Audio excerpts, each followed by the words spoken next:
pelo dia que passamos, por podermos estar aqui reunidos na Tua casa, Senhor Deus, aprendermos um pouco mais sobre a Sua palavra, sobre as coisas do reino de Deus. Te agradecemos pela nossa saúde, pelo alimento que o Senhor nos deste, por tudo que o Senhor nos concedeu no dia de hoje, pelas bênçãos que tem concedido na nossa vida. Abençoa também o nosso estudo, Senhor Deus, e abençoa o nosso retorno para o nosso lar. Nós te agradecemos e te louvamos a tudo em nome do Senhor Jesus. Amém. Amém, irmãos. Então, vamos continuar o estudo sobre Cristologia. Eu tô com um problema de garganta, eu acho que é problema mesmo, porque eu não consigo sarar. Já tomei antibióticos, remédios. Ontem de manhã eu estava rouco. Vamos ver se a bênção chegou mesmo. A Silmara me deu ali um spray ali, vamos ver se de agora em diante melhora.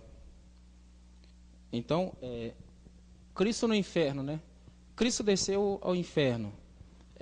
A doutrina Cristo no inferno, ou a expressão Cristo desceu no inferno, é uma doutrina que é muito ensinada. De todas as pregações de salvação, de expiação, é dito que Cristo ele desceu, tomou a chave da morte, tomou a chave das mãos do diabo e pisou na cabeça do diabo para cumprir as profecias. Eu conheço mais de 40 mensagens sobre pregação do pastor Josafá de salvação, em que quando Cristo morre, que quando ele morre, ele desce lá para fazer algumas coisas. E algumas coisas, o qual nós vamos ver aqui hoje, que é muito interessante esse ponto da doutrina na expiação. Alguns nem colocam essa parte da doutrina na expiação, que eles não conseguem muito conciliar. Mas se nós prestarmos atenção nos detalhes dela, vocês vão ver que alguns pontos aqui começam a tentar quebrar a doutrina da expiação limitada, em que Cristo morreu só por alguns, ou como nós entendemos, pelos eleitos. Põe no próximo slide para mim, Guilherme. Aí nós vamos fazer uma introdução. O credo apostólico. O que é o credo apostólico? O credo apostólico, a palavra credo quer dizer eu creio. Então, o credo apostólico são as doutrinas que os pais eles tinham. Os pais apostólicos, como todos sabem, são a liderança que veio após a morte dos apóstolos. Então, entre o primeiro, segundo, terceiro, quarto até o quinto século, o credo apostólico, ou outros credos que tinham, eram os que predominavam na igreja primitiva. Os credos elaborados pela igreja cristã através dos séculos, os credos mais importantes da igreja cristã elaborados e aprovados no primeiro século são o credo apostólico, o credo atanásio, o credo niceno, o credo de Constantinopla e o credo calcedônia. Ou seja, o que são esses credos? Esses credos são o corpo de doutrinas sistematizados que eles usavam para defender várias heresias do primeiro século. Era o seu corpo de doutrinas sistematizados. Então, essas doutrinas que eles tinham, esses credos que eles tinham, alguns que foi em Constantinopla, o credo em Atanásio, quando eles se reuniram, os líderes se reuniram para definir sobre a questão da doutrina da Trindade, porque houve muita confusão sobre a questão da doutrina da Trindade. Então, esses credos, eles conseguiram harmonizar todas as doutrinas e sistematizá-las. Mas, de todos esses credos, do Atanásio, do Niceno, de Constantinopla, o credo mais importante é o credo apostólico. Os outros credos são derivados dele. Um alerta para vocês é que o credo apostólico são as doutrinas dos apóstolos ensinadas por Cristo. O credo apostólico, ele é de extrema urgência hoje na igreja, porque a igreja ela está tão desviada das doutrinas bíblicas que nós temos uma necessidade de trazer o credo apostólico hoje. O credo apostólico foi usado pelos reformadores para sistematizarem as doutrinas. Então vocês podem ver que hoje várias ramificações, esse surgimento de milhares de denominações, de igrejas atuais que estão surgindo, elas não têm uma definição das doutrinas bíblicas. Elas não conhecem nem o que é o credo, nem os credos, nem as doutrinas na história da igreja. Então hoje nós precisamos avaliar muita coisa. Quando eu falo para vocês que eu creio na teologia reformada como uma doutrina que verdadeiramente é mais próxima às verdades bíblicas, é que Calvino ele não sistematizou as doutrinas baseadas nele mesmo. Ele teve documentos antigos dos apóstolos, como é o credo que vocês estão vendo, para sistematizar tudo aquilo. Por isso que há uma harmonia constante contínua e uma harmonia perfeita com a Bíblia. Só mais uma coisa, que os credos apostólicos, eles não possuem mais autoridade que o cânon, que é a Bíblia Sagrada. O cânon possui uma autoridade superior. O credo é simplesmente as doutrinas sistematizadas para defender as heresias, para a liturgia do culto e para ensinar as doutrinas de Cristo. Então, no credo mais importante da história da igreja, usado até hoje na igreja, ele diz assim, que eu creio, em que eu creio? Nas doutrinas, no que Cristo ensinou. Então eu creio, baseado na minha fé, eu creio em Deus Pai Todo-Poderoso, Criador do céu e da terra. Creio em Jesus Cristo, seu único Filho, nosso Senhor, o qual foi concebido por obra do Espírito Santo, nasceu da Virgem Maria, padeceu sob o poder de Pôncio Pilatos e foi crucificado, morto e sepultado, desceu ao Hades, ressurgiu dos mortos ao terceiro dia, subiu ao céu e está assentado à mão direita de Deus Pai Todo-Poderoso, donde há de vir para julgar vivos e mortos. Creio no Espírito Santo, na Santa Igreja Universal, na comunhão dos santos, na remissão dos pecados, na ressurreição do corpo e na vida eterna. Amém. Todo o corpo de doutrinas que Cristo ensinou estava nas doutrinas dos apóstolos. E os pais da igreja, eles tinham esse credo. Agora a pergunta é o seguinte, Kleber, tudo que está no credo ali é uma harmonia doutrinária, com tudo que nós já aprendemos aqui, com tudo que a Bíblia ensina, entendeu, Levi?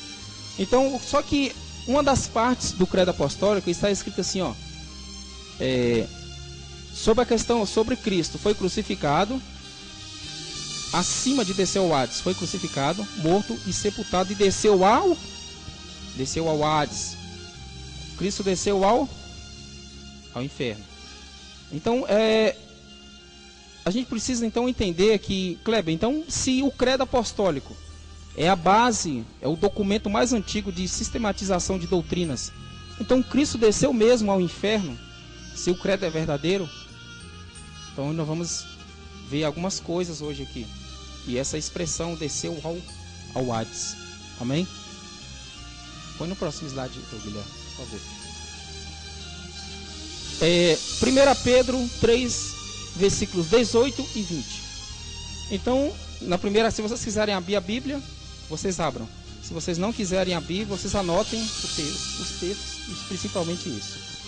Então, na primeira carta de Pedro, no capítulo 3, versículos 18 e 20, está escrito assim: pois também Cristo morreu uma única vez pelos pecados, o justo pelos injustos, para conduzir-vos a Deus, morto sim na carne, mas vivificado no Espírito.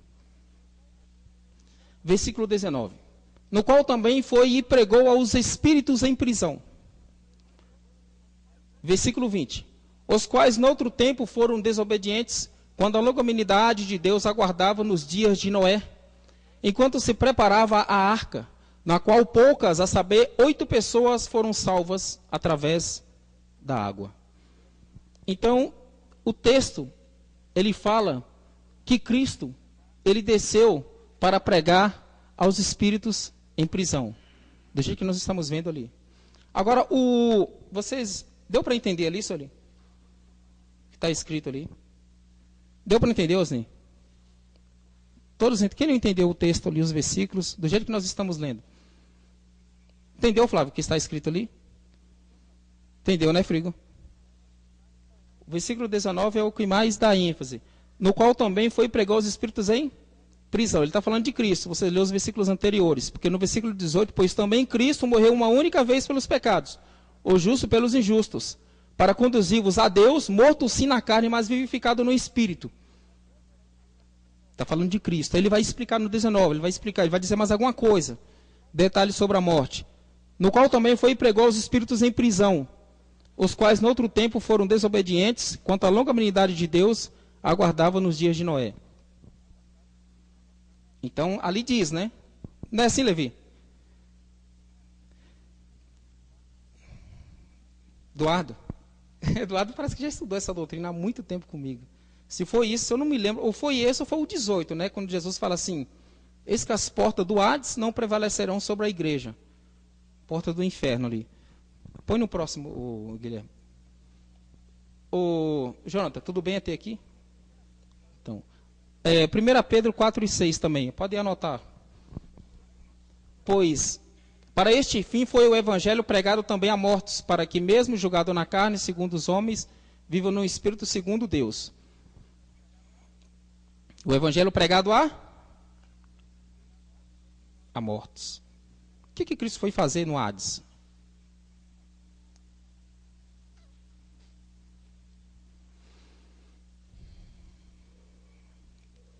Muito louco, né? Vocês ficam assim. O que o Kleber vai desenrolar? O que o Kleber vai inventar hoje aqui, meu Deus do céu? Já leram ali, né? Tá batendo com a de vocês? Aqui a Bíblia lá ela tem 4 versões. Eu coloco a versão que vocês usam, atualizada. A versão corrigida é bem melhor para explicar isso aqui. Mas como vocês têm é bem melhor na tradução. Porque ela, às vezes o texto ela usa a palavra, coloca a palavra inferno. Usa a palavra inferno, que Cristo desceu no inferno. Agora, o próximo aqui. Agora, veja bem, a palavra Hades. Presta atenção aqui. A definição da palavra Hades, ela entra em harmonia com todos os teólogos reformados. Pesquisei bastante para não entrar em choque. Só que é interessante é que a definição que está ali é a definição na mitologia grega. Na mitologia grega, presta atenção. Na mitologia grega, a definição, a palavra Hades representa para o mundo grego o local dos mortos. Compreende uma divisão, um local dos mortos. Só alertando que quando Cristo fala assim, e o rico, quando conta a história de Lázaro e o rico, diz que o rico ele foi para o inferno. No original ali ele usa a palavra Hades. Agora presta atenção. Então ele é dividido o seguinte. Diz que o Tártaro era a região mais inferior do Hades, um lugar de punição, o lugar mais profundo que tem no Hades. O Campos Elíseos era a parte superior e era um lugar de recompensas. Então vocês podem ver que esse lugar, o Hades, era dividido em 2 lugares. O lugar mais profundo do Hades e tinha o lugar superior. Então os mortos iam para esses 2 lugares. E o que é notável é que baseado nessa interpretação aqui de Hades, eles conseguiram montar várias doutrinas. Porque eu e o Marquinhos, que está no seminário, uma vez nós fomos ouvir um teólogo, e ele lembra disso até hoje, ele fala isso comigo. E nós sentamos e o teólogo ele trouxe uma exposição sobre esse assunto, sobre a questão de Lázaro e o rico. E olha só o que dizem, o próximo Guilherme. Então, uma das interpretações é que quem são os espíritos em prisão que Cristo desceu para pregar? Então, os espíritos em prisão que Cristo desceu para pregar, é notável que é o seguinte. Primeiro, quem são? São os justos do Antigo Testamento, livro dos pais. Então, a Igreja Católica Romana, ela faz uma exposição baseada no seguinte, pegando a palavra Hades da maneira que foi definida, com esses 2 lugares que eu expliquei aqui, como na mitologia grega, entendeu? A parte inferior, o submundo, e a parte superior. Então, a Igreja Católica Romana, ela dizia o seguinte, que Abraão, Daniel, eu tenho uma pregação lá de pregadores de renome pentecostais que tem isso aí. Eu guardo tudo isso aí como arquivo. Se alguém chegar e dizer que não, está aqui. Ele falou assim, Abraão, Daniel, Noé, pastor Josafá. Só com exceção de Elias e Enoque, que foram arrebatados. Todos os salvos do Antigo Testamento, eles estavam na parte superior do Hades, no Campos Elíseo, aguardando no Novo Testamento Cristo morrer no Calvário e descer lá e libertar eles. Só que é interessante, que é notável, é que essa interpretação diz que é o seguinte, Levi, que antes de Cristo morrer no Calvário, Osni, não havia ido o paraíso. O paraíso é distinto do céu.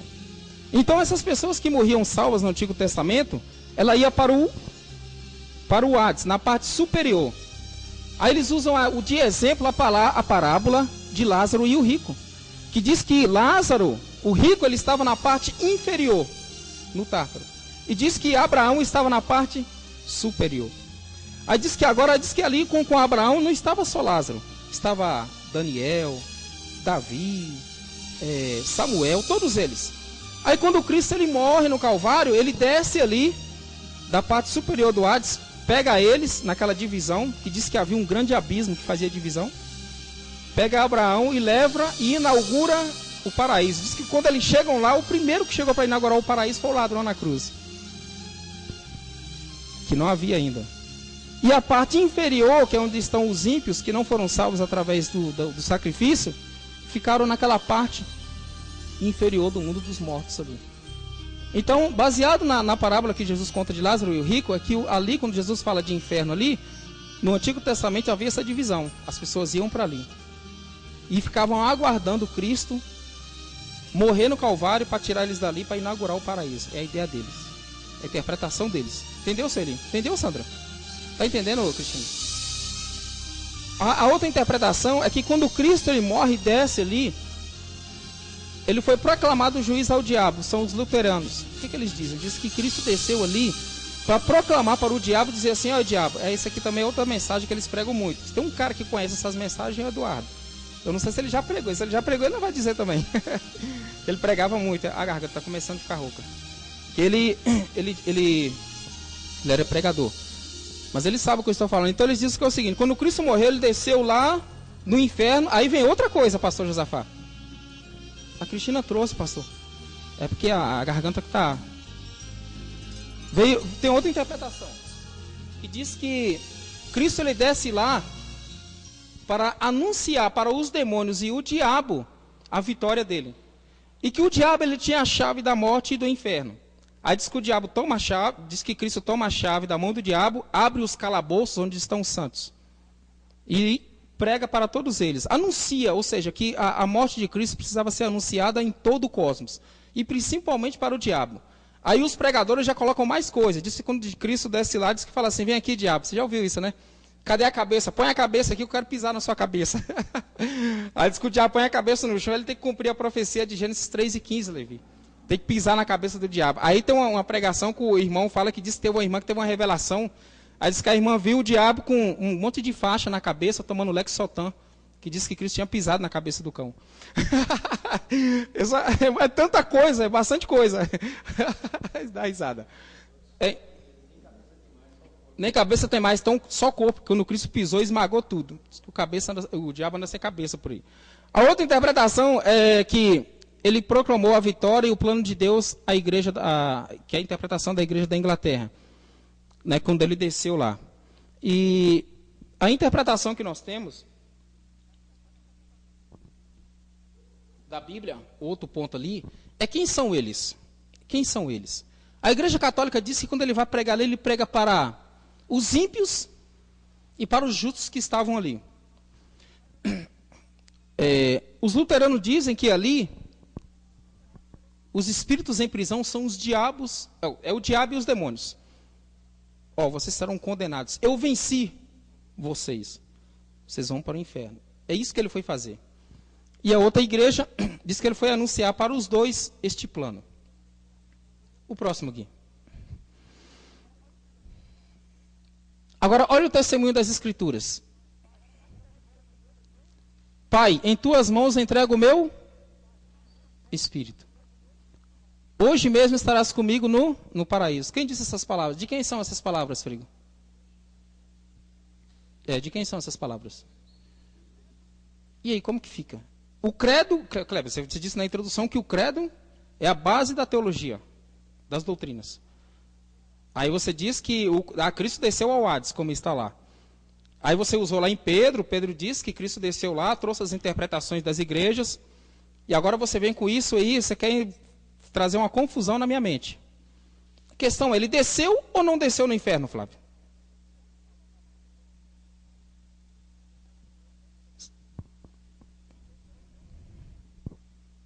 Desceu ou não desceu, Jonathan? Jonathan agora. E Levi? O Josafá sabe, eu não vou perguntar a ele, ele vai só assistir. Ele está ali, como diz o Robson, está que nem Rambo 3, está com a bazuca desse tamanho. Eu quero ver vocês pensarem. Por isso que o pastor Josafá não é porque eu quero ver vocês pensarem. Diga, Levi. Eu creio que Jesus desceu no inferno. E você, Sueli?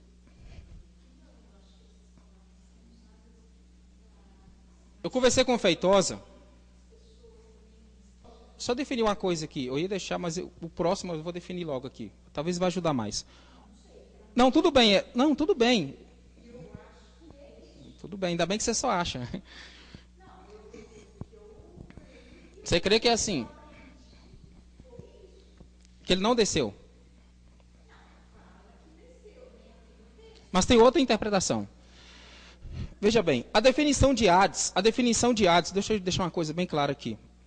Deixa eu adiantar aqui. A definição de Hades é o seguinte, é que quando os escritores colocam a palavra Hades no Novo Testamento, eles colocam a palavra Hades, não com, veja bem, eles colocam a palavra Hades, prestem atenção, eles colocam a palavra Hades com um significado, não com o mesmo significado da mitologia grega. Qual é a diferença do significado de Hades na Bíblia, que é traduzido por inferno, com a mitologia grega? A diferença é o seguinte, é que a mitologia ela faz a divisão de dois mundos. E na mitologia, eles dizem que o inferno, ou Hades, é no subterrâneo, nas regiões inferiores da terra. Quando os escritores usam a palavra na Bíblia, eles não colocam no sentido dessa divisão. Quando Jesus usa a palavra Hades ali em Lázaro e o rico, a palavra Hades ela tem dois sentidos à luz da Bíblia. Ela tem sentido, ela traz a ideia de tormento e ideia de lugar. Só que o lugar que é colocado ali não é lugar dividido. É um lugar só. Isso está nos melhores dicionários internacionais de teologia, no original e tudo. Então existem esses dois lugares, porque é por isso que o rico ele fala assim, eu estou aqui nesse lugar atormentado nessas chamas. Aí o Apocalipse fala que eles serão jogados no lago de fogo e enxofre. Tudo aquilo ali, no locativo, no original grego, vocês vão ver a palavra lugar. É o locativo lugar. Mas só que é o seguinte, então a ideia da Bíblia é que o inferno é um lugar e tem também simbologia, traz a ideia de tormento. Tormento, e quando você vai no capítulo 16, 18, que Jesus fala assim, que nós estudamos, né, Eduardo? As portas do inferno não prevalecerão sobre a igreja. Ali na palavra original, o inferno é Hades. Só que ali o contexto ele interpreta e traz outro significado. Porque uma palavra, quando ela é colocada dentro da Bíblia, como nós sabemos que estudamos hermenêutica, que interpretamos, o pastor José sabe, o contexto que define o significado da palavra. Às vezes uma palavra, nós nem sabemos que significado que ela tinha naquela época, descobrimos só dois, aí o contexto ele interpreta. Então ele fala assim, o poder da morte sobre a igreja, isso que ele está falando. Quando ele fala as portas do inferno, ele traz a ideia do poder da morte. O portão, não terá poder sobre a igreja, só que os pregadores falam diabo, por causa das interpretações luterana, católica e assim mais. Mas é uma exceção, né? Não podemos também querer tudo ao pé da letra. Todo mundo fala correto, todo mundo tem conhecimento. Não. Então, só essa ideia que eu quero que vocês entendam. Amém? Diga, pastor. É outro significado que está no capítulo 2 de Atos. No capítulo 2, quando ele fala assim, não deixará a minha alma no Hades, no capítulo 2 de Atos, ou capítulo 1, que eu não trouxe aqui porque é a parte. Então, ali você vê que ali a palavra Hades ela ganha sentido de estado, de morte, de estado. Interessante, o senhor falou literal, é como eu disse, porque a mitologia grega diz que é um lugar físico.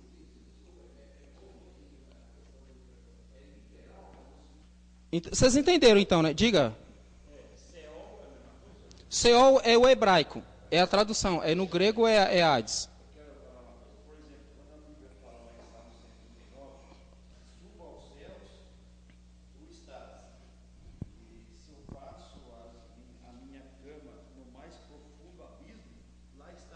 Sim, tem tradução que ele já traduz. Tem tradução, esse Salmo 139, você faça a minha cama no abismo. Parece que a corrigida ela traz a palavra Seol, do hebraico, que é esse mesmo lugar. Entendeu? Tanto que na mente de Jacó, o filho dele tinha sido comido por um leão. Só que naquela depressão dele, naquele processo de sofrimento, ele falou assim, eu queria descer a sepultura para encontrar com meu filho. Parece que é o 35 de Gênesis, negócio 37 de Gênesis, por ali. Porque a ideia dele não é que ele estava na sepultura, mas que ele usa no original esse lugar, Seol, entendeu? Como habitação. Então, quer dizer, como o pastor falou, o que nós não podemos colocar é literal, como habitação. Então, a melhor interpretação é morte, tormento, estado de morte, como capítulo 2, entendeu?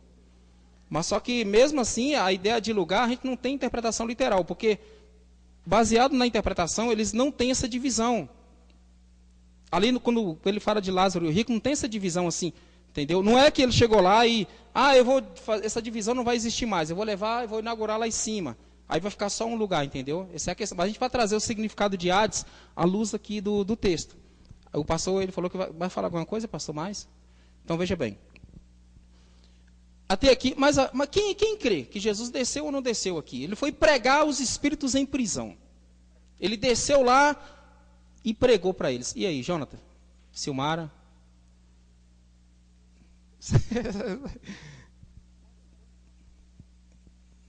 Põe no próximo aqui.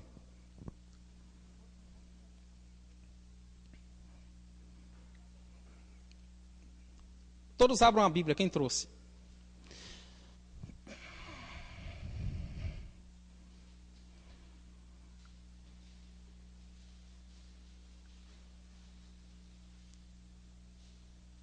É isso mesmo. Deus meu, por que me desamparastes?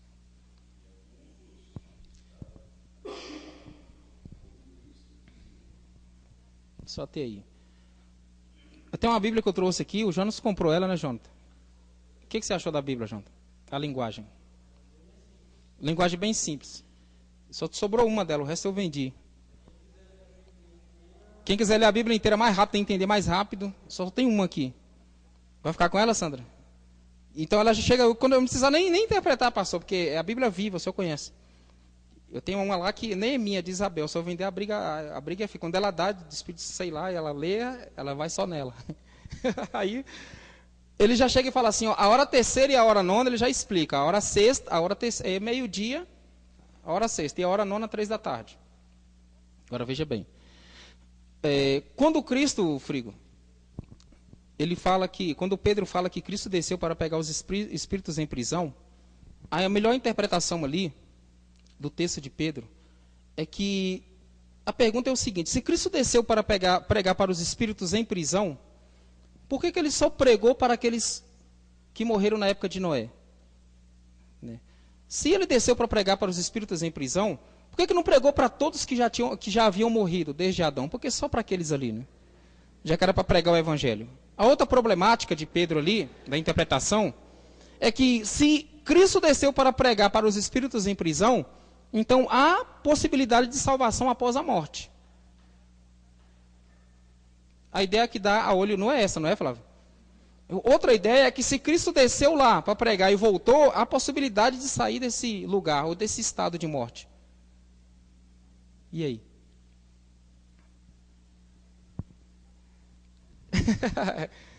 Mas o credo diz, e o que o credo quer dizer então? Quando você disse da expiação que Cristo ele foi fazer, ele foi propício pelos nossos pecados, ele tinha que pagar pelos nossos pecados, morte espiritual, morte física e morte eterna. É por isso que alguns dizem que ele foi no inferno lá e ficou algum tempo lá pagando pelos nossos pecados. Porque Adão merecia o inferno. Não é isso? Agora o texto que nós lemos aqui, que o Levi leu, diz que ele ficou de meio-dia, da hora sexta até a hora nona, porque o judeu ele contava a hora quando amanhecia o dia, às 6 da manhã. Então a hora sexta, por isso que a Bíblia é fácil, que essa Bíblia. Era meio-dia e às 3 da tarde era a hora nona, 3 horas. Então veja bem. Agora eu quero que vocês dobrem a atenção só. A crucificação era a forma mais hedionda de execução que tinha havido provavelmente da Fenícia. A crucificação era sem dúvida apenas uma forma de executar prisioneiros e pessoas mais fracas e rebeldes. Foram os romanos que introduziram a crucificação na Palestina. A crucificação ela mudava de forma conforme a província. Conforme a província romana, a forma de crucificação ela variava de métodos e formas de crucificar o condenado. Por isso que havia vários tipos de cruzes. E a crucificação, eles introduziram o chicoteamento, o ato de chicotear o prisioneiro. E geralmente, às vezes, esse ato de chicotear o prisioneiro, ele morria sobre os golpes. E sendo assim, então, os judeus, sabendo que eles prisioneiros eles morriam, eles instituíram uma lei que o chicoteamento não passasse dos 40, só aos 39, porque eles temiam que o 40º provocasse e trouxesse a morte da vítima. Então a vítima, ela, no método de execução, a vítima ela carregava a parte lateral da cruz, que era a haste chamada patímbulo no latim, que pesava mais ou menos 40 quilos, e colocava no pescoço um título, que era aquilo que está acima da cruz que você está vendo, que explicava o motivo da crucificação ou da execução do réu. E então ele passeava, ele ia nessa procissão até o Monte Caveira, que é o lugar da execução e da condenação do réu. Geralmente o Monte Caveira, segundo a Bíblia, ficava do lado de fora de Jerusalém. E no Monte Caveira, no Gólgota, havia várias estacas fincadas aproximadamente de 3,5 metros. E essas estacas, elas estavam permanentemente aguardando uma nova execução, sendo ordenada para crucificar um condenado.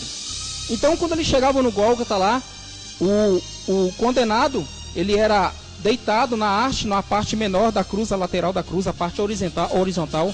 E eles pregavam, não na mão, porque se eles pregassem na mão, rasgaria a mão. E a palavra grega shei, mão, compreende mão, pode ser, não tinha essa divisão de anatomia, de mão e braço. Então, em alguns lugares na Bíblia, mão e braço era a mesma coisa. Então, eles pregavam no pulso e atravessava este osso aqui.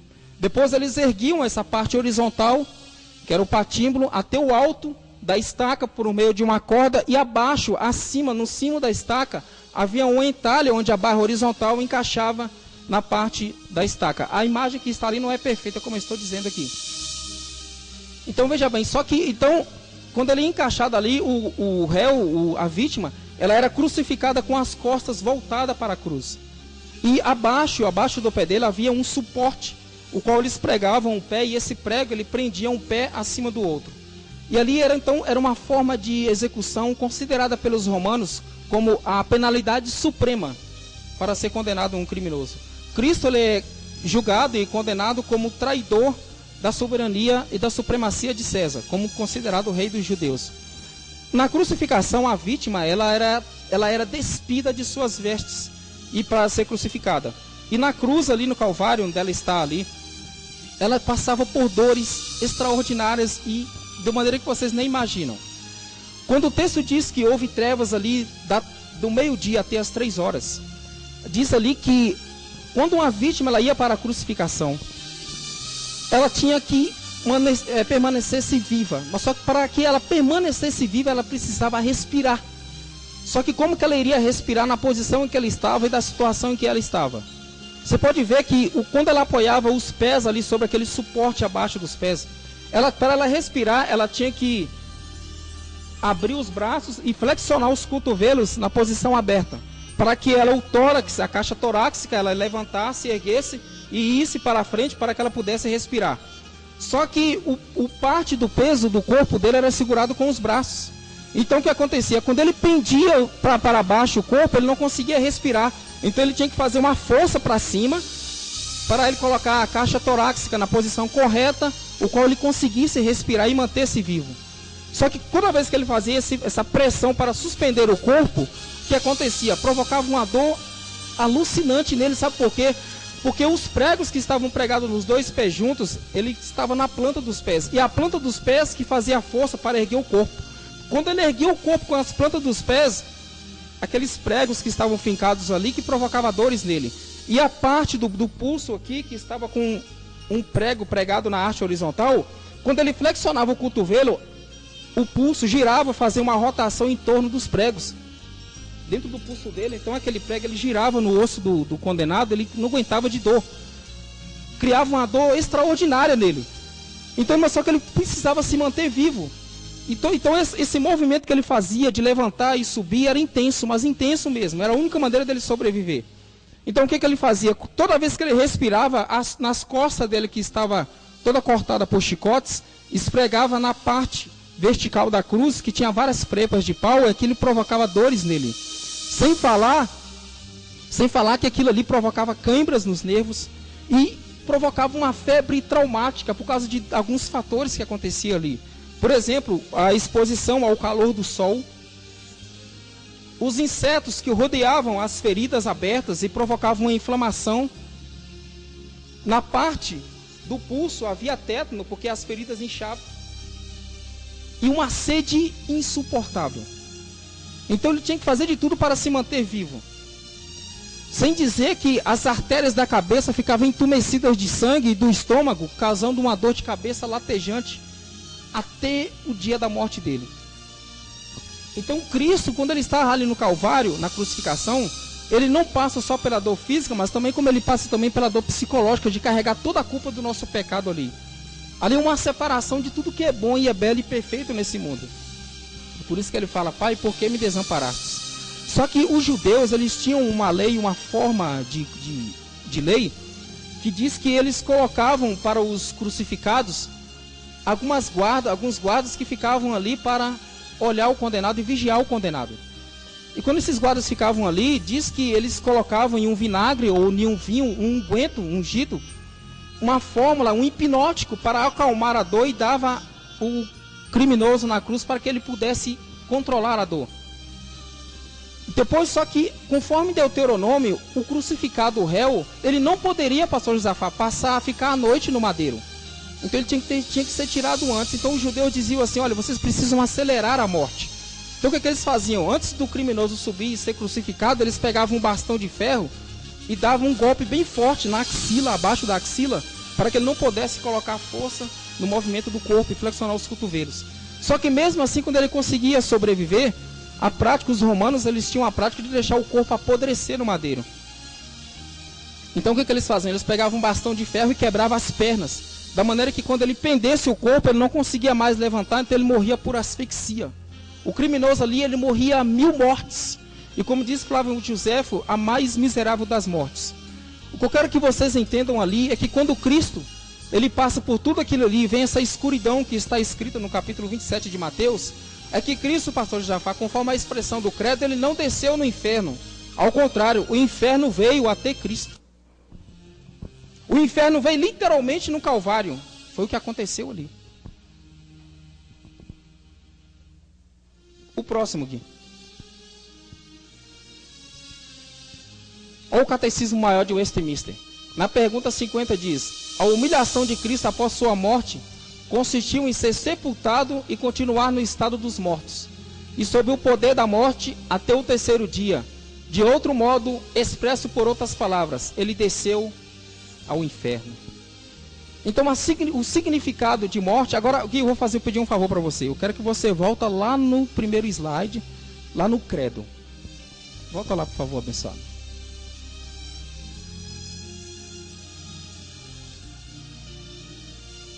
Eu até anotei isso aqui, para isso aqui eu não posso errar.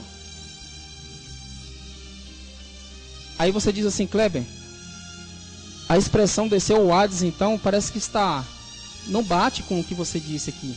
Não bate com a ideia de o inferno veio até a cruz. Agora veja bem. Rufino, bispo de Aquileia, depois o pastor vai ler na Berkhoff também, ele explica alguma coisa sobre isso. Foi usado pela primeira vez, diz que o credo foi usado pela primeira vez na forma de Aquileia em 390 depois de Cristo. O que ele diz? O Rufino diz que acrescenta que a intenção do credo em Aquileia não foi de acrescentar uma nova doutrina de que Cristo desceu no inferno, mas da de explicar uma antiga e portanto do credo, e omitiu a cláusula, foi crucificado e morto e sepultado, e a substitui por uma nova cláusula, desceu ao inferno. O que ele está dizendo? Ele está dizendo que o credo dos apóstolos, Levi, está vendo aquela expressão ali, ó, acima de Hades, padeceu sob o poder de Pôncio Pilatos e foi crucificado, morto e sepultado. O foi crucificado, morto e sepultado, não havia em alguns credos. Era o mesmo, mas eles omitiram aquilo ali. Conforme o credo ia se espalhando para as igrejas. E em alguns do mesmo credo, tinha só aquela parte ali, ó, desceu ao Hades. O que eles querem dizer? Ele quer dizer que a expressão desceu ao Hades é a mesma expressão que foi acrescentada para explicar crucificado, morto e sepultado. Entenderam agora? O credo mesmo apostólico, ele não possui essas duas expressões. Foi crucificado, morto e sepultado e desceu ao Hades. Não, está vendo ponto e vírgula? A expressão foi crucificado, morto e sepultado quer dizer desceu ao Hades. Ou seja, o inferno veio até ele. Então variava. Em alguns lugares não tinha morto e crucificado, tinha só desceu ao Hades. Em alguns lugares o credo não tinha desceu ao Hades, tinha morto e crucificado. Então era a mesma coisa. A expressão desceu ao Hades quer dizer morto e crucificado. Quem não entendeu, levanta a mão agora, por favor. Quem não entendeu? Entendeu? Senão você vai dizer assim, mas Cleber, você explicou o credo então é heresia? Não. Aí Rufino ele dá o testemunho. Ele dá testemunho que o credo, conforme o decorrer dos séculos, conforme o lugar que ele chegava, ele tinha ou essa explicação ou aquela. Só que hoje alguns pegam essa interpretação e usam até o credo para defender aquelas partes que eu expliquei ali. Cristo não desceu no mundo dos mortos. O inferno veio até ele na cruz. Essa é a interpretação. Quem não entendeu ainda? Entendeu, Sueli? Entendeu, Osni? Pastor Osafá, quer comentar alguma coisa?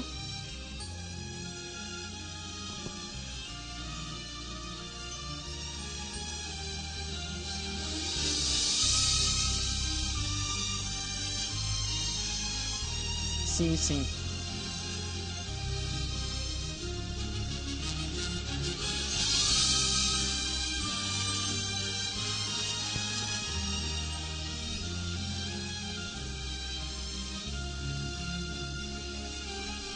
Sentido de Hades.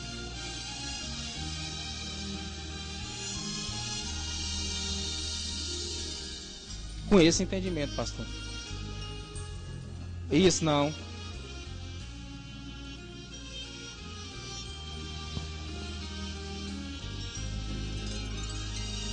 Todo esse inferno. É a ideia. Sabe por quê, pastor? Por isso que quando você falou de lugar, eu falei, vai chegar lá, vai harmonizar. Sabe por quê?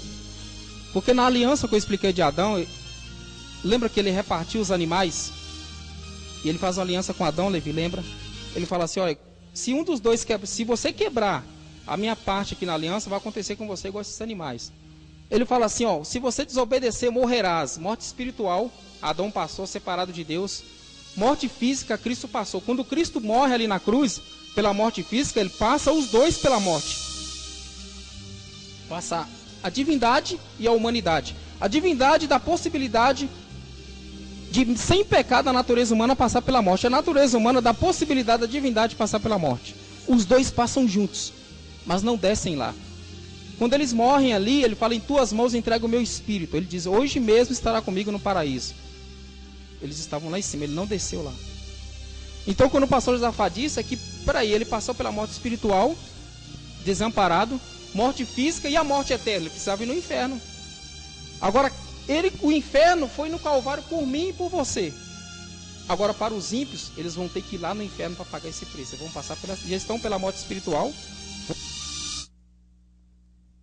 O pastor, ele não entra em choque com a doutrina. Ao contrário, Pedro está falando assim, olha, na época, sabe com quem Pedro está falando ali? Os mortos foram pregar para os mortos.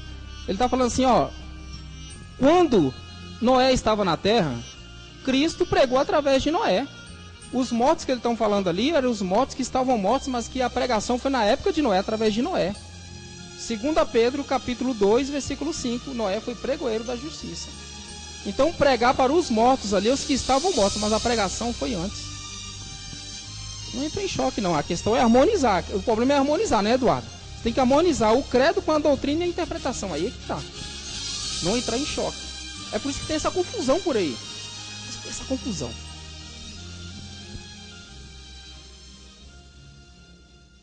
É bom, pastor. Está ali.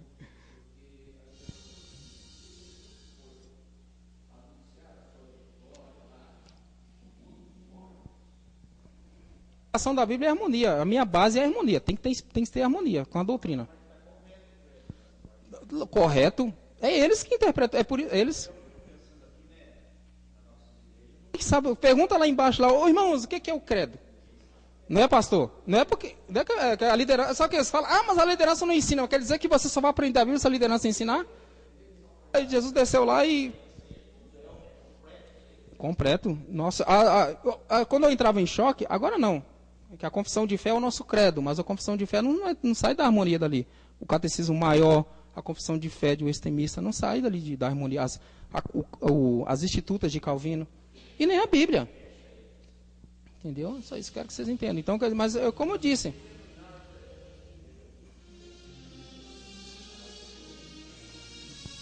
Diga, pastor.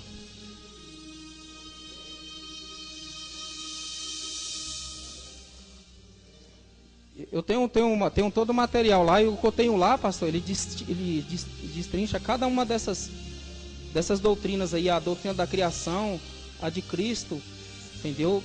Não tem como você errar. Não, mas a gente dá um jeito. Não, aí eu te mostrei que... eu mostrei para você que a questão, todos têm um credo, a questão é como eles interpretam. A questão não é a interpretação, eu gostei mais da interpretação luterana. A questão é harmonizar com a Bíblia. A interpretação mais falada é a interpretação de que ele foi lá e resgatou os do Antigo Testamento e levou para o paraíso. A questão é harmonizar com a Bíblia, como o pastor Josafá falou. É essa que é a questão. Diga, Sueli.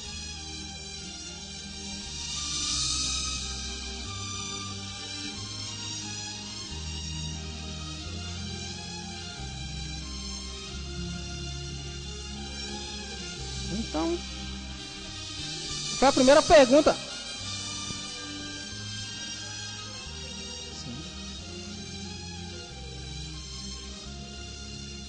Foi a primeira pergunta que Calvino fez. Mas por quê?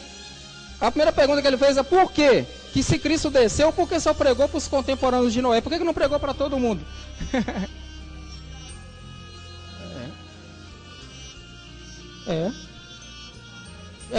Também. Você pode ver que quando você não traz a doutrina correta, a heresia, ela abre a porta para um monte de coisa, né, pastor? Aí você pode bastante coisa. Aí tem que passar tudo pela primeira, pela Bíblia. Por isso que eu falo, você tem que prestar atenção, analisar, pesquisar. Não, mas não é só você não, Celino. Eu também não conhecia, não. Quando eu ensinei isso aqui pro Eduardo, o Cleito estava lá, o Marquinhos, eles ficaram assim, mas agora eu vou ler o credo. Oi? Não espanei, como aqui tem que espanar mesmo. Né? Lá eu fiz um básico para vocês. Aqui vocês têm que sair daqui com a mente formada sobre o assunto. Agora vocês podem pesquisar o credo, já sabem o que é o credo. Era a doutrina dos pais, a doutrina dos apóstolos, a sistematização. Tudo que vem ao contrário daquilo ali é heresia. A teologia reformada é baseada ali em cima. E ela não entra em contradição com a Bíblia. Amém? Então nós podemos continuar com Cristo. Próxima semana. Vamos continuar no Calvário. Eu parei ali. Ele morreu. Agora depois da morte a gente continua. Dali para lá. Vamos ver o que aconteceu depois da morte. Amém?